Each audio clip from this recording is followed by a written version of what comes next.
There we go. Let's pray and ask the Lord to watch over all this technology and all that can go wrong. Yes, indeed. Please. Yeah.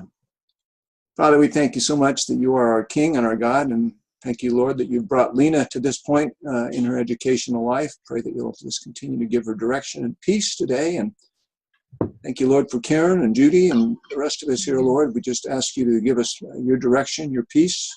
As I ask you all the time, you just make all this technology work fine. And just take care of all the little details. And I just pray, Lord, that you'll keep giving us what we need from you, because we know we can do nothing without you. So just continue to work in our lives, Father, as you always do. Thank you, Father. Thank you, Lord Jesus, for all your greatness. It's in your name we pray. Amen. Amen. Amen. All right. Well, we're going to spend about 15 or 20 minutes for Lena to give us a PowerPoint presentation, kind of refresh our memories of the dissertation and some of the areas that she'll summarize for us. Then we'll go into a little bit of discussion time. As you're listening to the PowerPoint, you might just try to think of topics that you could write down that we could talk about. Once we've had some discussion, then Judy, Karen, and I guess we're the formal voting committee. We'll go ahead and go into an evaluation session for probably 15 minutes or so. Okay. I'll need to take Lena out of the session. You'll be on hold for a bit of a time. Okay. And once we've completed that, we'll bring you, Lena, back in. We'll talk over the results, and we'll be done. Okay. All right? Great.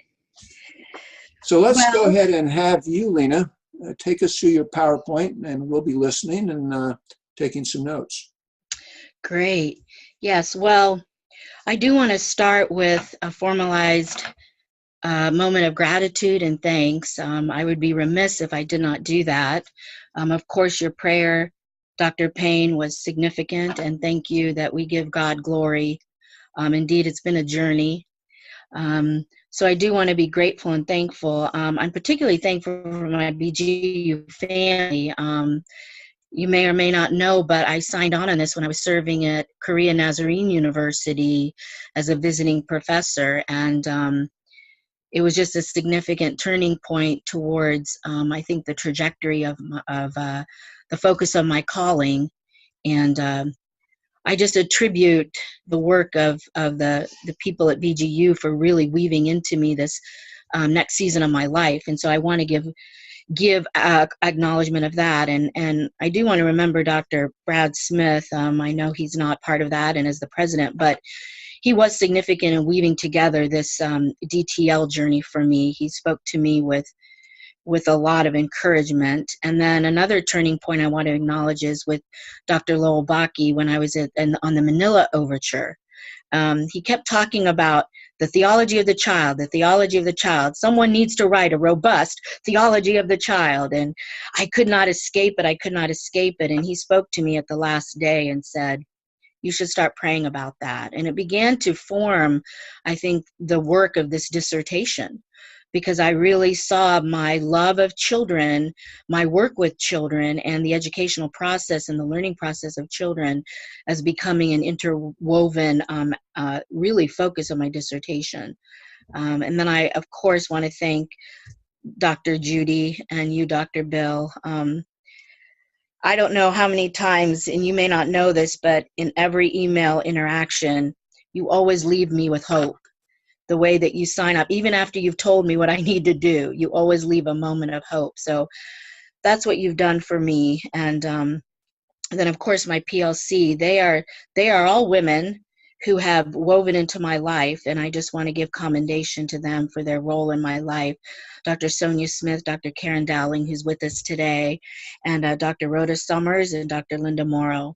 They have not only formed me in the academy, but have also formed me as a woman, and a woman who's called by God. So I want to thank them too. So with that, I will also, of course, give acknowledgement to my three daughters who, as children, began to reveal to me what the theology of the child is really about. And then my amazing husband.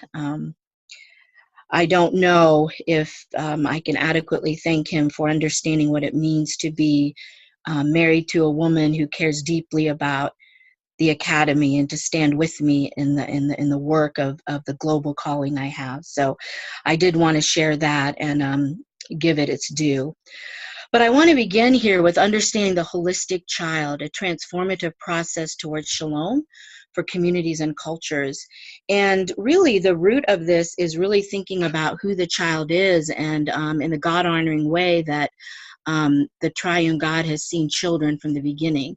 And so I've woven this together as really looking at the child as the change agent for communities, global communities, no matter where they are, in any kind of geographic location and within any culture. And through the child, communities will be transformed. That is a promise and a hope and an assurance. But the holistic child is really where I put my focus.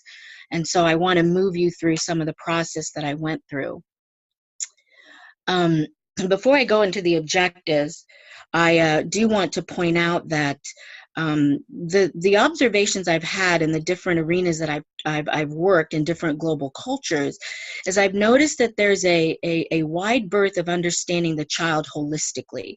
There's a sense of differing ways in which we want to see the child as a whole being, and this speaks to later when I developed this domain analysis, why it was so important that we think about the child holistically. So I'll move to that later in this presentation. But as I began to see that the effective care for children in global communities really becomes the conduit through which communities can be transformed. And I wanted to look at that through the systems and structures and pathways that are given for children to thrive or not thrive. But I chose to look at it not from just a deficit point of view, but how could I take the systems and structures that are paralyzed and shift them into a holistic, asset-based way so that we can look at what children need to survive, and not only survive, but then thrive.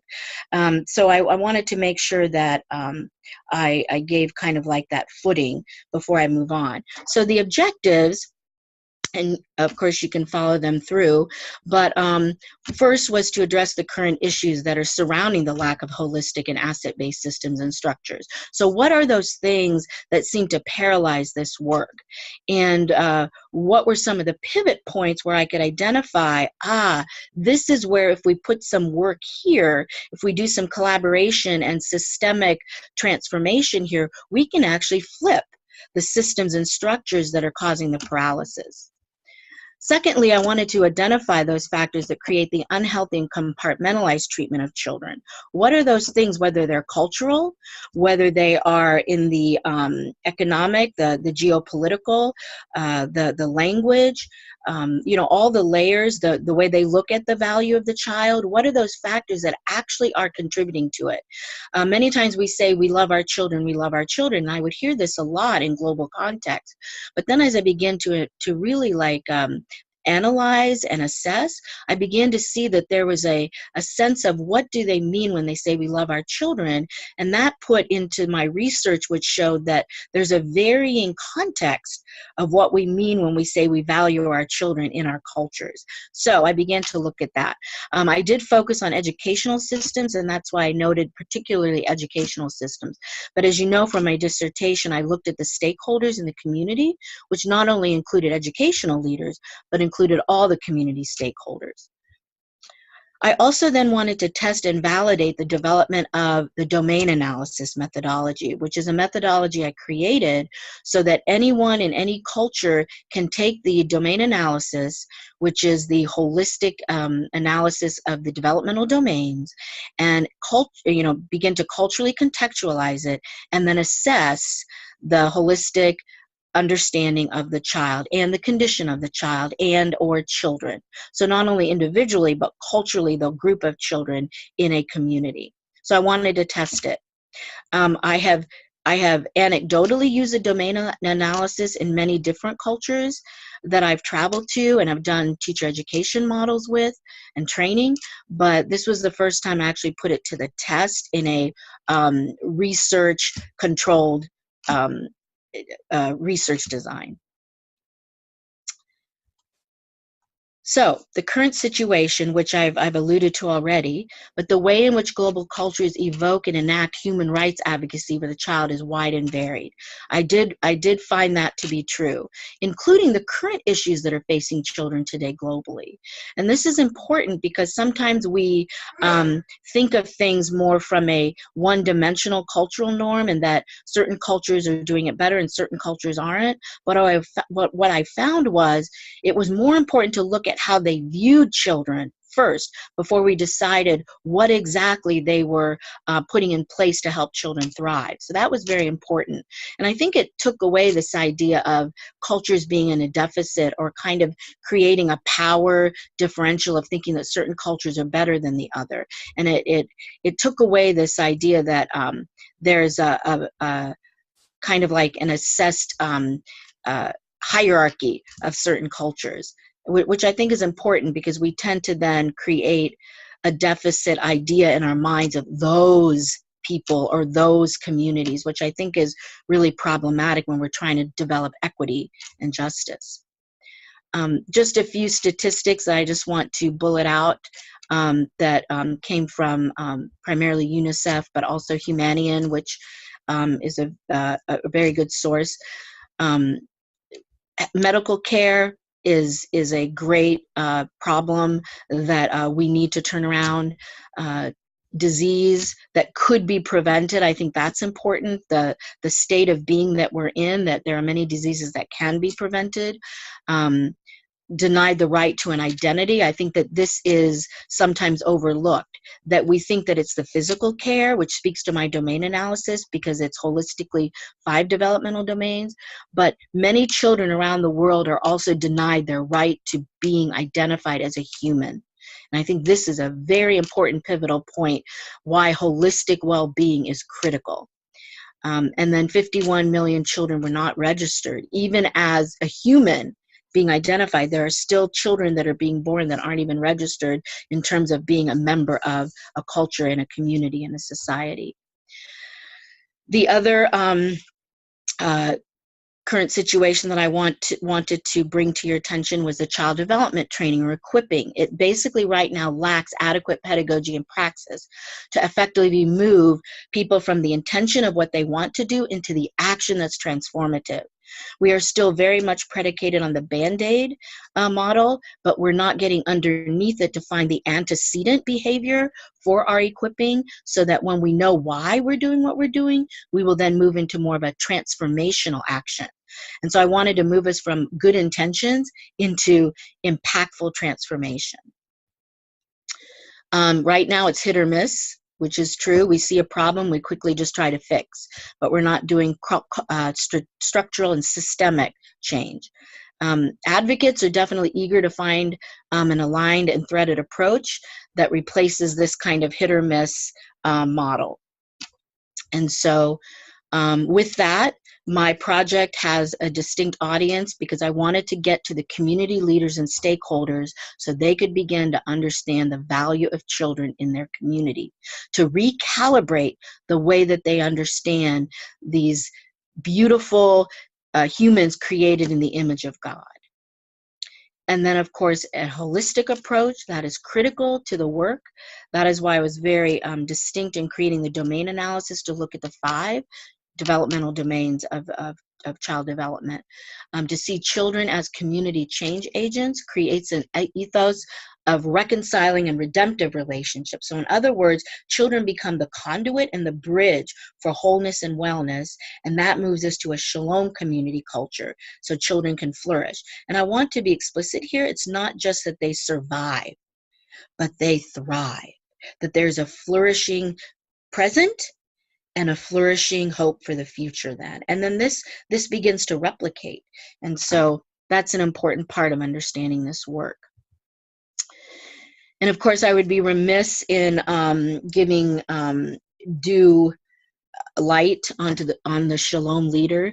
This Shalom leadership, which is one of the BGU distinctives of the different types of leaders, the Shalom leader. And in my dissertation, I focused on 4 types of leadership, but this one in particular became very important because what it did was create kind of like that connected bridge that the Shalom leader understands the honor and dignity of communities, and they cannot neglect the connectedness of people in those communities, which leads to the peace, the actual peace of communities becoming transformed. And the transformational work of peace in a community then moves into, of course, flourishing and thriving. So this became very important to the work of the domain analysis, and then also how it affected community and stakeholders, leaders. Of course, the theology of the child, as I shared already, but I'm going to give due here to Kavukian and Olfman. This really became a real hook, kind of like a root to my work, because I really wanted to bring to light what they were saying here, that a child-honoring approach will be the only way to turn this world around. And that kept my eyes on the research when I started to look at other researchers who are actually looking at how children are seen in global communities. And what are the tenets of the theology of the child? This is the development that of the research where I developed the key part of my dissertation, which is the theology of the child. And the tenets are basically that it's important that we recognize that children are created in the image of the triune God, that favor and providence, as in the triune God's value of the children. This is very clear, and I outline it pretty deeply, I think, and comprehensively, why we declare there's favor and providence on children. Children as a fulfillment of God's promise and purpose, and of course the stewardship of and the call with and for children. And I really want to be distinct there. I picked the words with and for on purpose. We are working with our children, not to our children, and we are working for our children. And this comes distinctly as we talk about partnering with God. We don't just work for God, we work with God. And I think that participatory reality is the incarnational understanding of the Spirit of a living God. And then the child is a reflection, and I use the word greatest here because it is distinctive in Scripture, but the child is a reflection of the greatest in the kingdom of heaven. So moving to my research and methodology, I did have some basic assumptions. That belief that there is a direct relationship between the well-being of children and communities, and then the intentional practice of understanding the child holistically. If we can make that connection, we will begin to want to understand the child holistically. Children are as the change agents. They can play a significant role in the transformation of global cultures. So these were kind of like the roots of my assumptions and beliefs, that these were true. I did identify some key limitations that I've begun to build into the reference to my manual, and I want to point them out here, that we've got to get to a universal understanding of what holistic means. And I spoke to this earlier in my presentation, because the word holistic is, although a word that is understood in certain cultures, is not fully understood. And yet I do believe that it has universal context if we can unpack it properly in each culture that the domain analysis will be used in. Because every child is holistically designed, therefore it can be understood, but it is our work as Shalom leaders to make sure that that can be fully understood in cultural context. So that's why I put, due to cultural context, it's important that we create the clarification and comprehension of that. Also, language became very important. I noted this particularly in India, where there are, many state languages and dialects. And even in the interpretation of language, we begin to understand ideas of holistic differently. So it's not just the way that we view children in terms of their value, but also how language interprets these words. In some of the work that I was doing in the small village area, the ideas that I was presenting didn't even have words in their vocabulary vernacular, right? So these things have to be understood within the language context as well. But I find that exciting and exhilarating, because I think that we can dig into that, and I think that illuminates things for cultures. I remember working in this village in Badami, when I began to explain it more, they dug deep into their own linguistics, and they were able to pull out what it really meant. and then to hear the teacher translate it to the parent was really a significant moment when they began to nod their head and understand. It was important, but it wasn't that simple. It wasn't just like a magic trick. I could tell that there's a lot more work that we have to do with that. So the immediate use and implementations were in English proficient cultures, so we would have to adapt that. And then the small sample size, as I noted to you already, I have used the domain analysis in other global communities, but I did not get to actually do it in a controlled research methodology yet. But I can see the implications for it. When I was using it with other cultures, I could see their capacity to begin to use it properly was I thought, very high. So moving on to the significance of my research, I believe this provides a tool of efficient methodology, and it can be culturally contextualized to understand the child holistically. What I love about this tool is I believe it will be something that any culture can use. They can take it, it can be taught and explained and contextualized, and they can use it to effectively identify the way in which children are understood, the way in which children are understood through the conditions of their needs, and also the way that they are seen, so that they can also then begin to deconstruct systems that don't work and reconstruct systems that do. It also provides a way to look at the child individually and as a group, which I really want to emphasize that, because what can happen is that you look at the patterns. So you take a domain analysis for the individual children, and then you look across the patterns of all of those children, and you begin to identify the systemic issues. So I think it's very interesting that you can take this domain analysis, not only individualize, but also look at a community culture of children. And then, of course, my domain analysis, it's a qualitative data gathering method to understand tenets of child development and to understand the developmental domains. It is important that people using it do have understanding of educational psychology, child development, but these are things that can be built in, which is part of the manual development that I'm going to be moving into in the next phase post-dissertation. It can be constructed to provide a universal framework for global cultures, and it accounts for the 5 developmental domains, which is the holistic identity, physical, cognitive, emotional, social, and cultural. And there are a lot of specific tenets under each one, which, of course, my dissertation goes into more details. And the domains cannot exist in concrete and static mode. This is also important because we're not just taking a quick snapshot, but this can also be fluid and dynamic. You can apply this at the beginning of a developmental analysis, and then you can move and do it after like a years of intervention. And you can actually do another domain analysis to see, was there growth? Did we see transformational change? What were the patterns of change? What didn't happen? What did happen? And so it allows for a fluidity of change as well. With data collected from the survey, Shalom leaders can then understand the strategies and methodologies necessary to meet the needs of the children in their communities. And then, of course, created with a cultural context. I specifically looked at Badami, Karnataka, India.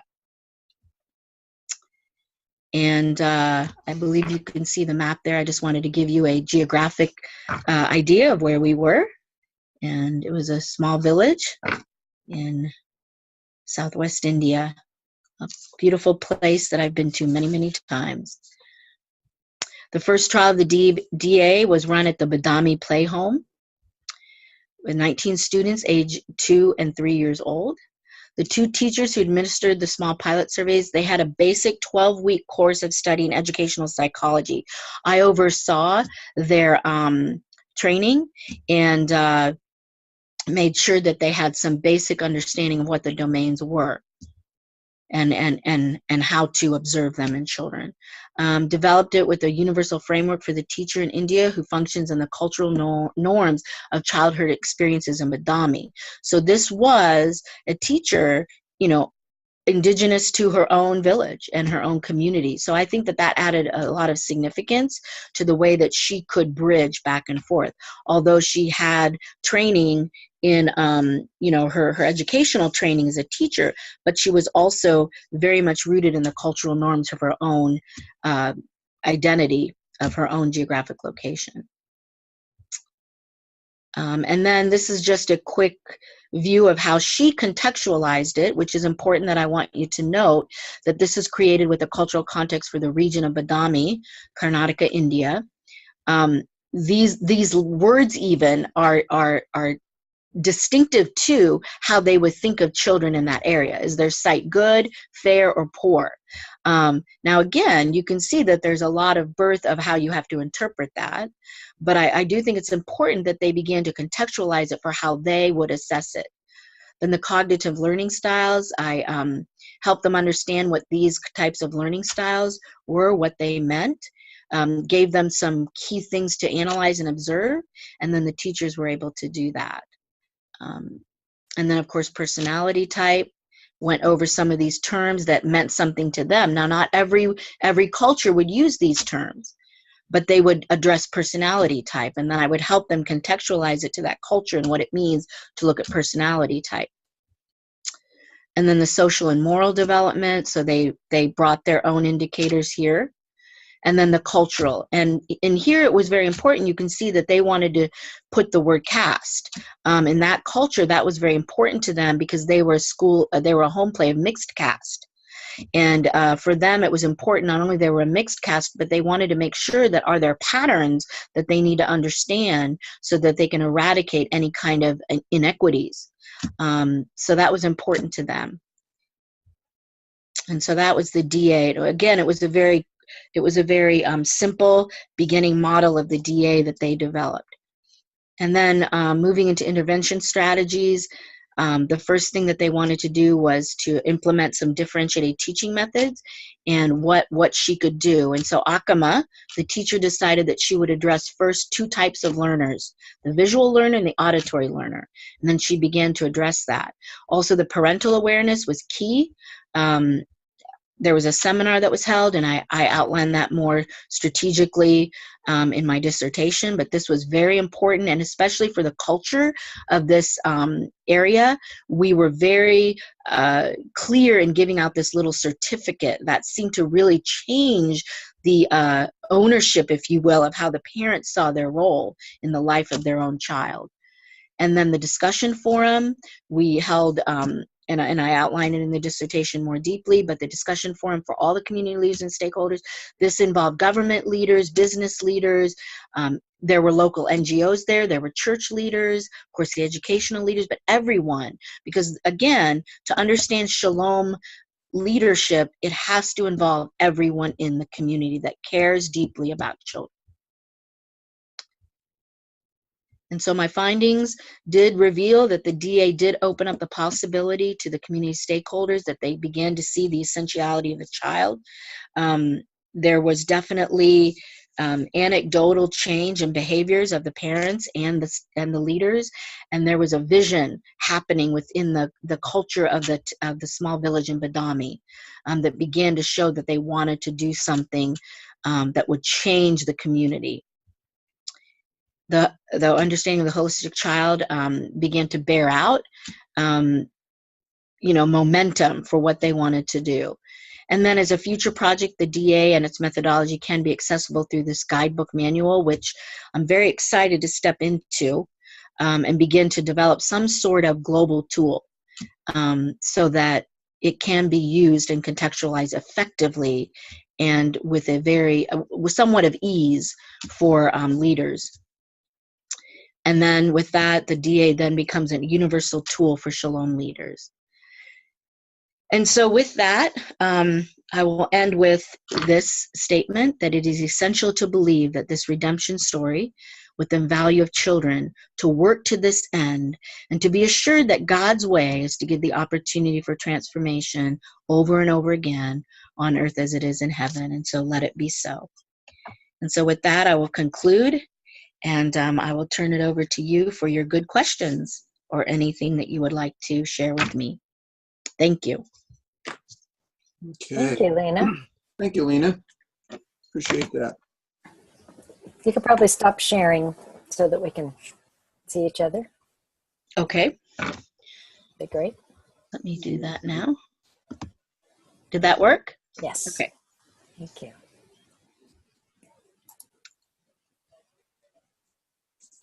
Let me ask you one thing, Lena. Yes. You've worked with this domain analysis in different contexts. Mhm. Can you just give us maybe some specific learning that you came upon in this particular context, in this particular, was there anything that really stood out to you as you worked through this domain analysis this time within the India context?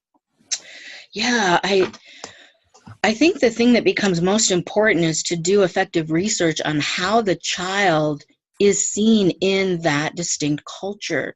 I have found that there sometimes is a unintentioned presumption that cultures see children the same, and they do not. And I think that it is very important to start back at the beginning. I also think that you have to research not only the country culture, but also the regional cultures, because it reveals a lot about where you have to start. And I think that if I've learned anything, it's to know where to start. And sometimes smaller steps of just realizing how they view children is going to be a lot of work. If you're in cultures where children are seen, and I think I went into a robust kind of part of my dissertation where I unpacked a lot of the history of the child, even through, time, so to speak. The way in which children can be seen is basically just as a physical entity. There is no need to think about how they think, metacognition. There is no need to think whether they feel or not. Areas where children are living with war, and yet we're trying to create an educational structure of being schooled, and every day it's whether, the school is going to be hit. These things create an emotional trauma for the child. And then the socialized issues.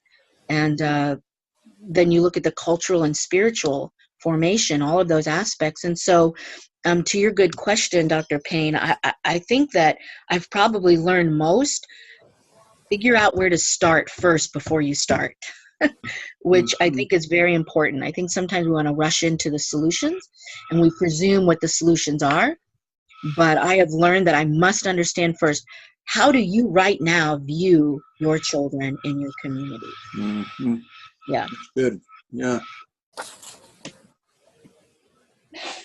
Does that help? Yeah. Yeah. Yeah, I was kind of thinking too, as you worked with the one teacher you mentioned, you've worked with a couple of teachers, I think, but the one you mentioned, as she was looking at the results of the domain analysis, it seemed to spark some ideas, I guess, in her in terms of, say, visual, audio, Yeah. learners. Was that new to her, or what do you think was actually happening in her as Yeah. she was looking through this domain analysis and trying to apply some of the results? Yeah, I think it was new, and I think it speaks to a lot of my work in special education, which is, we tend to only look at behavior as a static act, but we don't look at the antecedent, right? And so she began to look at the behaviors of the children as more of a discipline issue instead of a learning issue. Mm-hmm. So then when she began to look at like well reflected right now, let's look at visual learning, let's look at auditory learning. Those are two just basic tenets of learning style, and there are only two of them. There are many other learning styles, but for her to be able to now say, okay, what is it that the teacher can do to address these kinds of behaviors I'm seeing in the children that will actually be the learning process and not the behavior that the student is exhibiting. So she actually began to look at the pre-behavior. What is the antecedent? And that's what got her to start thinking about, does the visual learning aspect affect the way the student will also behave, right? And attend to their learning, as opposed to auditory.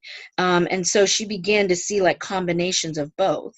And I think that to your question, it was new, but what I found exciting was that because of the work she had done before, she was already prepped in her heart to receive that.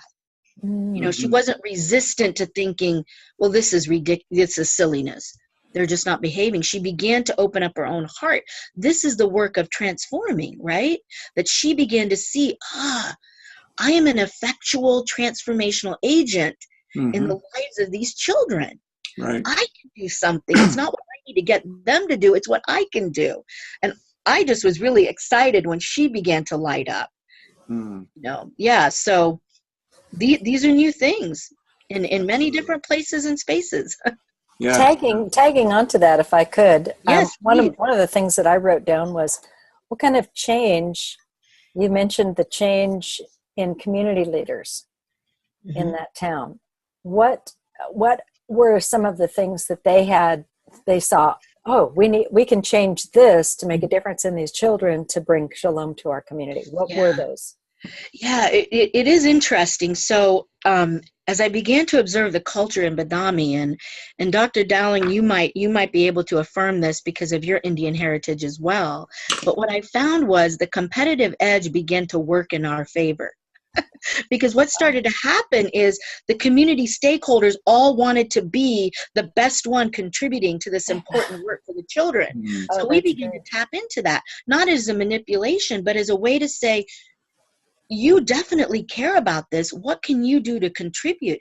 And that created kind of like not only a competitiveness against each other, but a competitiveness of, we want to do the right thing. We want to do a good thing. These are our children. They began to take ownership of our children in the community, not that family or that family. And so what I saw is that governmental leaders started thinking, what are some of the things in our structure in our small little village that we're not doing that could help?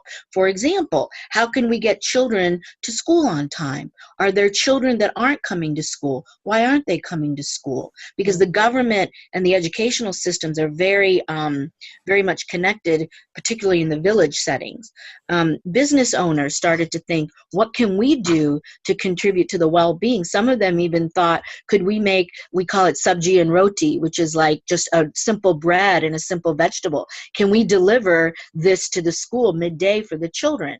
You know, just so that children can have this consistent meal. You know, just little things. But they began to take ownership for the children of Badami. And then they began to talk to each other, which I thought was very interesting because they never gathered together, you know, as an entity of a community. Everything was very much isolated. You know, we're the government, we're the church, we're the businesses. So when they started to come together, and then the church community, the local pastors were particularly happy because they had never seen this kind of collaboration. You know, and so they began to see that they had a role in making sure that they weren't just in the work of proselytizing or evangelizing, they were in the work of being the community hub, because they gathered in the church places and spaces. That's where they could hold their meetings. And it brought down a lot of, you know, in Hindu culture, it brought down a lot of barriers for the church, because they were just being this place of community gathering now. So those were the kinds of things that I saw starting to happen with the community stakeholders, and really saying, these are our children. Can I link onto that one too? Please do. Other questions had to do with that. One of the questions had to do with, and I didn't see the beginning of it, but it was just religion/caste, and you mentioned something about that. Yes. And so when it said, when they would respond or observe that the child was poor in that area, I'm assuming, and maybe it's incorrect, but does that mean that the child had was prejudiced against, or I didn't really understand that question in terms of the child's health of that. Yeah. So there is a perception of intelligence. There's a perception or lack thereof that is associated with caste level and also religion. in a culture where it's predominantly Hindu, being a Christian isn't considered very intelligent. And, it's, we would like to say, Christians are the smartest people on earth. That's a joke, but, but, so when they began to look at the religious affiliation and or the caste, it began to define the perceived intelligence of the children. And so that's where, when you start to look at patterns, not only individual of the child, but you look at patterns, you can start to see, wow, like we actually decide that children are intelligent based on a religion or a caste system. And this needs to be eradicated.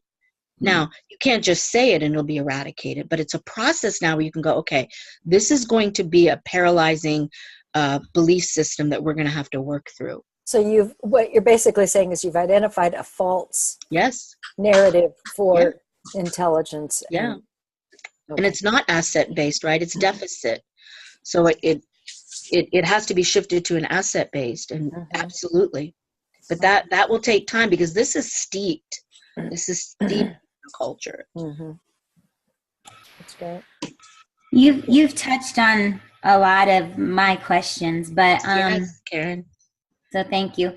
But we've talked a lot about with the domain analysis and how you've gained this information about the student.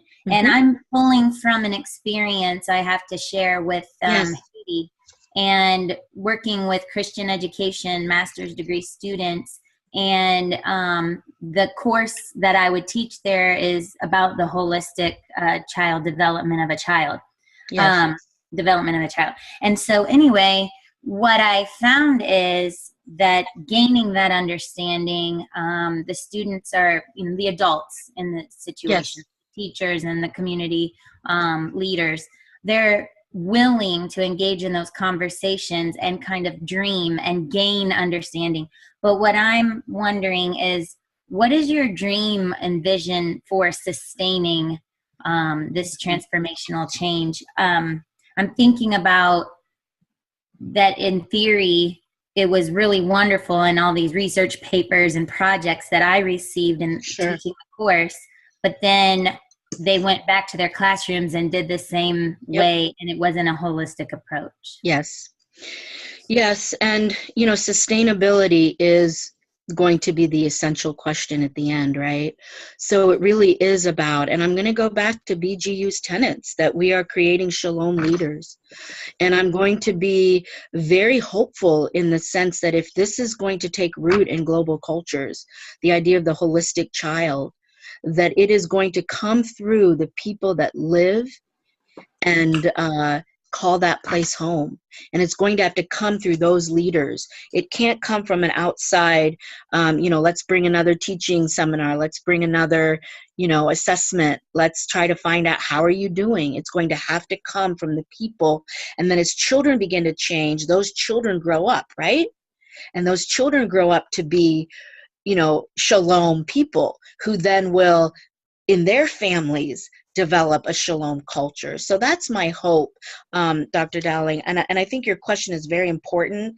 It's the hope that sustains me. But I do think that if we work on the people and with the people that are living in these places and spaces, and they are the stakeholders, that they will be the ones that will be that will actually call to action the accountability. It won't be Lena Crouso sitting in the United States somewhere checking on them. It will be amongst themselves, that they will call themselves to the higher purpose. Because without that, they will see their culture and their community, disintegrate. So it will be a shared sense of ownership.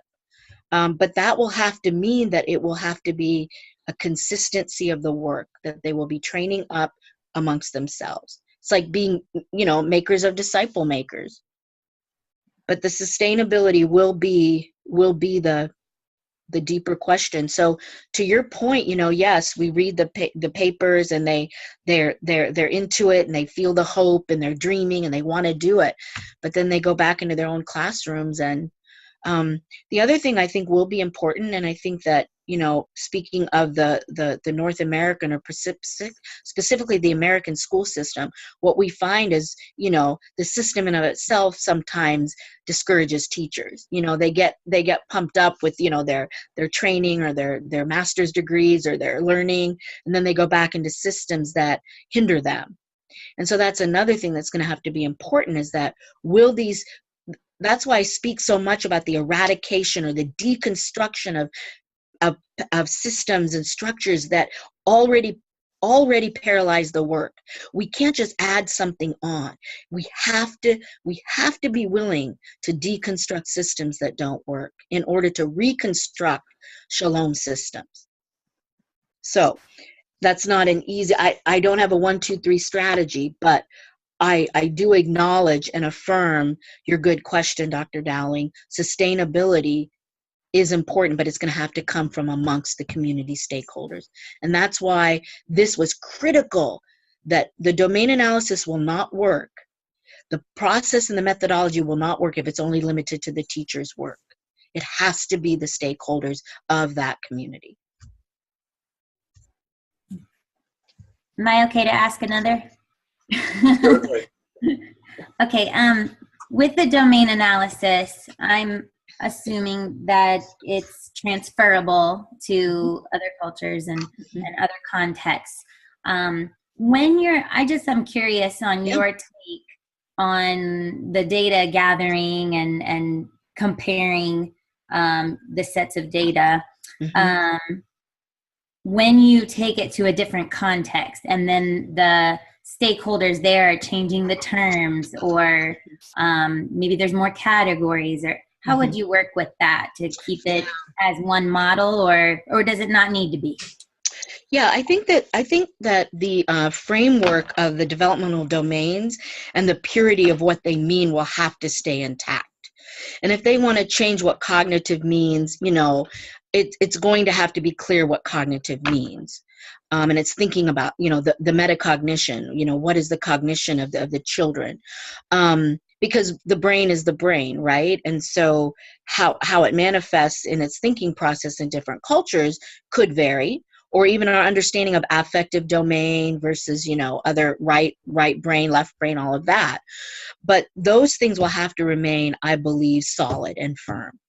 But now the way in which we want to begin to understand the 5 developmental domains and then develop our own checklist, or the things that we want to observe in our communities, can be reflective of that culture. But I think if we stray or try to it would almost be like you would have to then, kind of recreate the whole idea of the developmental domains, which, child development and researchers, it's a pretty solid field of study that has really clear understanding of what these developmental domains mean. But I do think it takes someone who would have a well-developed understanding of culture to help guide people in those cultures, the stakeholders, community leaders, and so on, what they want to look for.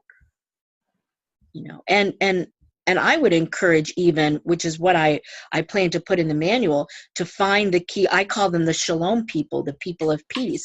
And that's something I learned on the Manila Overture, because that was mentioned many, many times in my Manila Overture when I went to the Philippines, that, find the people of peace. They're there. The Shalom people are there. You just have to collect them together because they're longing to be connected. And then they will begin to take the domain analysis and make it relevant and culturally contextualized. So, Great. Yeah. That was my exact question. Yeah.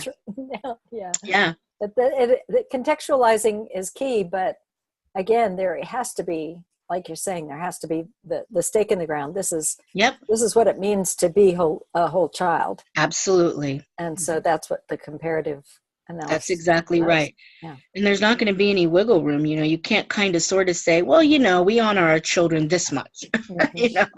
They're good to work in the fields, and they're strong and they're sturdy. No.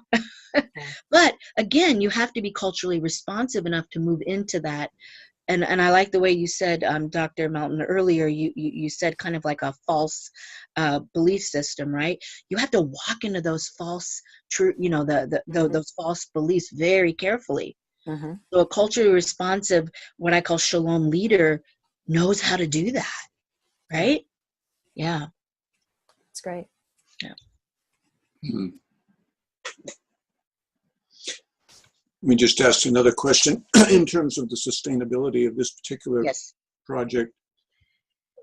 Just as you foresee the future, will you still have some contact with folks in those two communities where you work? Will you be kind Yes. of a motivator for a bit of time just to kind of help keep that momentum going? Yes, absolutely. And I made that decision on purpose, Dr. Payne, because I said, I don't want to do this. I don't want to make this a project of people. I want to make it a work of my heart. And so if I'm not going to come back, I'm not going to do it. And that was my personal conviction. I don't offer that as an indictment on anyone else, but from my personal conviction, I needed to know I was coming back.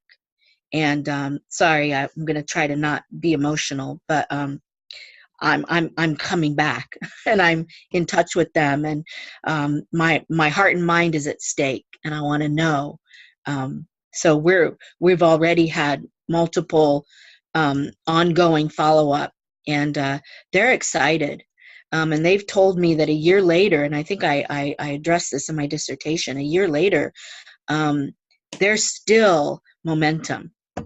They're not sure of some things, and so they have still some questions, which is good. I've always said, if you have questions still, that means you still want to do something, and I think that's a good sign.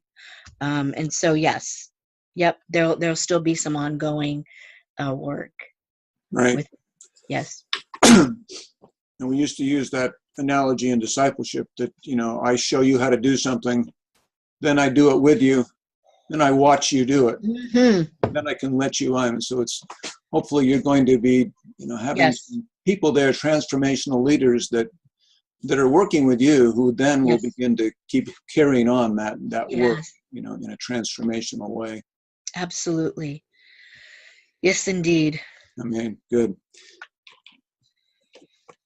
Let me ask you a bit of a technical question. Mm-hmm.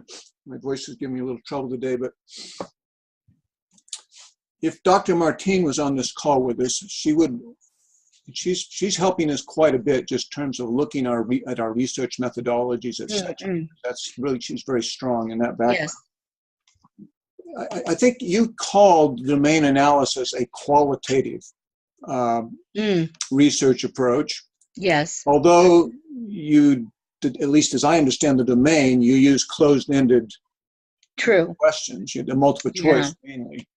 So Martine would probably say that actually has a quantitative element. And I think you actually used the word quantitative in another spot, but I did. Even help me understand a little bit, as you look at your domain analysis, and the terms qualitative and quantitative, how would you kind of describe that domain analysis using those two research methodology approaches? Yeah, that's a really great question, and I've struggled with this too, just thinking about research and methodology, because I think that you can make a checklist for these closed-ended, data collection points, like you just addressed. And then there's this space in which you can give a narrative, an anecdotal review of the child.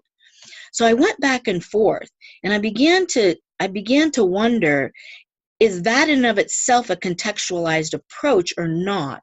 I am not going to talk my way through this moment trying to justify one or the other. But I do think, and I would concur with Dr. Martine that this is something I'm going to have to wrestle out, because I want the research methodology. I want the methodology to be sound. I want it to yield data that is distinctively correct.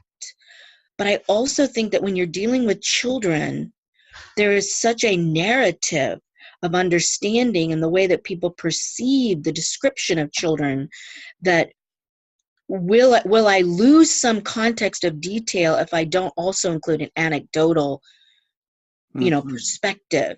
So I'm trying to sort through, can the cultures create both a quantitative check the box kind of data collection to develop patterned understanding, and then an anecdotal, more robust, richer, nuanced analysis. So that's kind of where I'm at, and I do want to process that more, because I do want this to become a tool, a global tool. So I will probably need to talk to people like Dr. Martine and others to help me think through, how do I make this an actual tool that we can say, this is what this will yield. It is quantitative, it is qualitative, it is a combination, it is whatever. And will it be so different culture to culture that I might have to rethink some aspects of this? Right. Yeah. That's what I was thinking. I mean, yeah, there's going to be some cultures that are going to rebel against having to check boxes, right? Yes. It's just not their way of doing things, right? But exactly. as I understand, when you did the domain analysis here, you're basically relying on an observer who's looking at the child and then is making an evaluation on which box would be checked in terms of one of those 5 domains. Would that be correct? Yeah. Yeah, okay. Of the person that is most equipped to make these kinds of, assessments. Yeah. Okay. Yeah.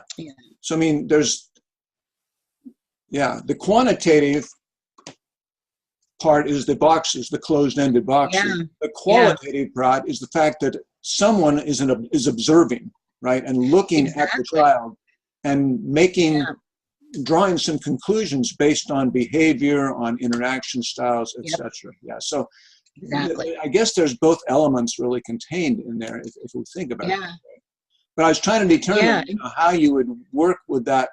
Could you work with the domain analysis in a very qualitative way, where you're doing an interview with, well, I don't know if you do it with a child, how you do that, in a qualitative interview, you're looking for themes, that jump out of the interview.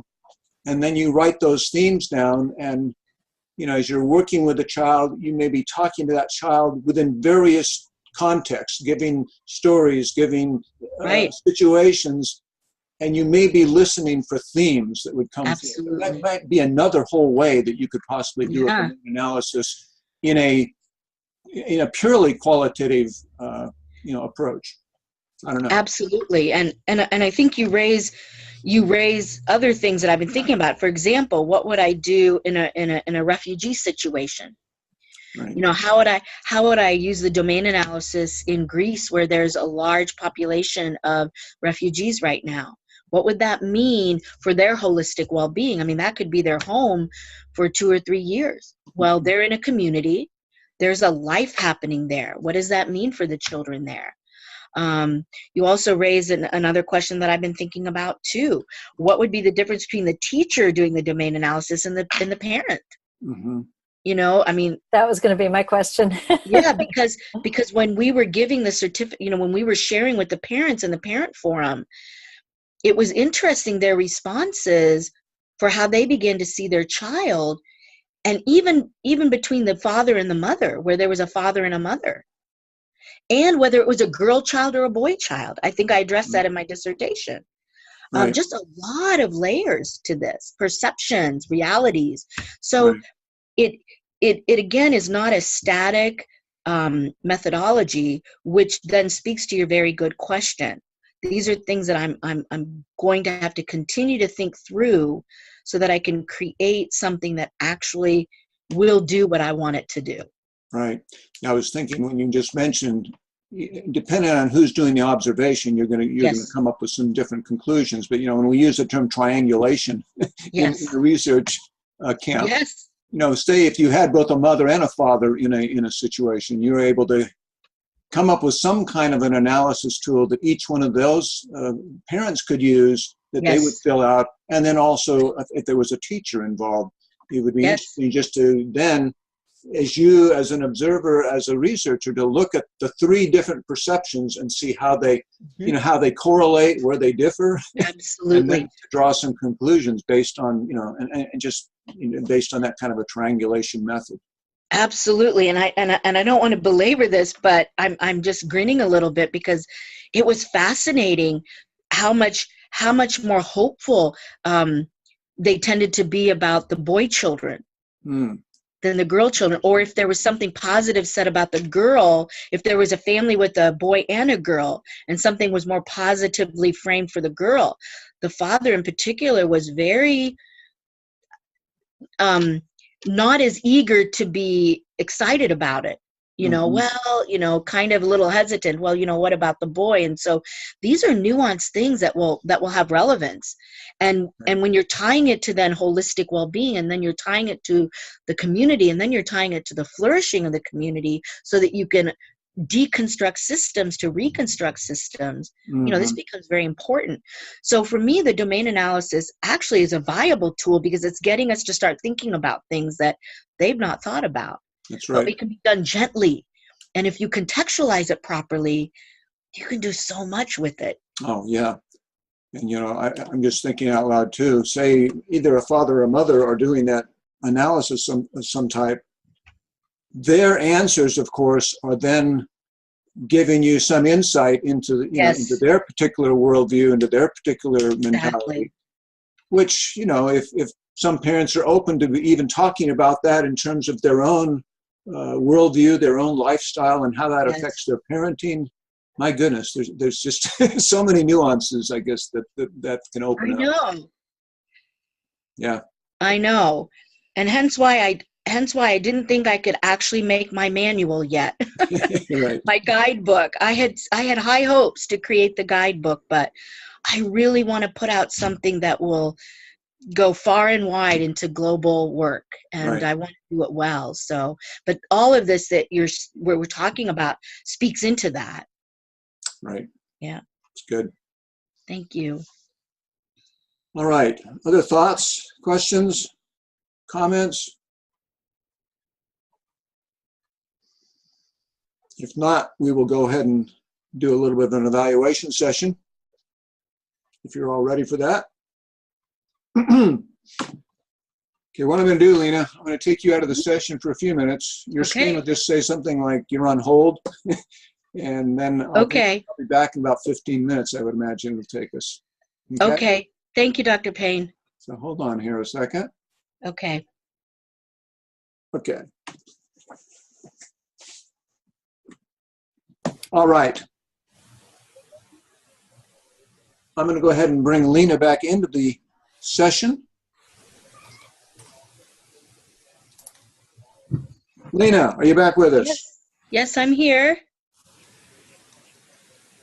You get 3 or 4 professors talking together, and we just go on and on and on. So we were enjoying just talking over a few concepts that your project sparked for us. Well, I'm glad. I'm hopeful about that. All right. Well, Lena, congratulations. We are going to be able to call you Dr. Lena Crouso. Thank you. We'll applaud you first of all. Thank you so much. We gave you a very high pass. He said the only thing that would have kept it from a pass was extinction was that training manual. Once that's done, that will make this a replicable project in other places, okay? But at this point, you've done excellent work. Thank you. We have no problems just giving you a very high pass. Thank you. Good writing, good implementation skills. We've talked about the research process a little bit. You might want to even look at that as you're thinking about it even more. Yes. Qualitative, quantitative. Yes. You know, like I say, Martine always wants us in a project, she'll ask a student to justify why they chose to use a particular research methodology, quantitative, qualitative. And I think that's good. Yeah. And we might just look back at your project, but you know, at this point, I don't see anything major that I would want to change. You can maybe look through it one more time and just see if there's anything else you want. If you're good with it, then you will forward that to Judy, who will then give it a last look over before it goes off to a bindery. Okay. All right. Thank you so much, truly, for everything. Yeah. Well, thank you. This has been, for me, it was quite an experience going through it, a couple of times now. Sure. But I just learned a lot from it. So I'm thank you. glad. Thank you just for what I gained from it, which was Thank great. you, Judy. Thank you so much. Really. I'm excited for the future and to do the guidebook. Absolutely. Yeah. Yeah, absolutely. Right. Okay. With that, this session was recorded. We just, and if we try to let other students look at a session so they can be prepared for an oral review. Yes. As long as you don't have any objections to that, Lena. The No. evaluation section will be removed, which I forgot to turn Sure. off the tape recorder, which I will edit this session. Okay. Of But course. Judy collects all the links for all the various video sessions, and so they're Very all good. out there for the world to see. Very good. Well, Well, thank you again. and thank you again. And I'm so sorry that I won't be at the wonderful commencement time. You'll be missed. Traveling with the moving van about Yes. that time. But I am so grateful. I treasure these years with BGU, and I'm just certain that I will remain part of the family. It's just an exceptional institution. Thank you for everything. Absolutely. Well, just Yep. thank you for all your hard work, and you're going to be just another one of those who are spreading the transformational shalom Yes, indeed. mentality to where the Yes, Lord leads you. Great. Okay, blessings upon you, and thank you You too. again. Thank you. Thank you, Bye-bye. Karen, for being with us. Bye-bye. Bye now. Okay. Bye-bye.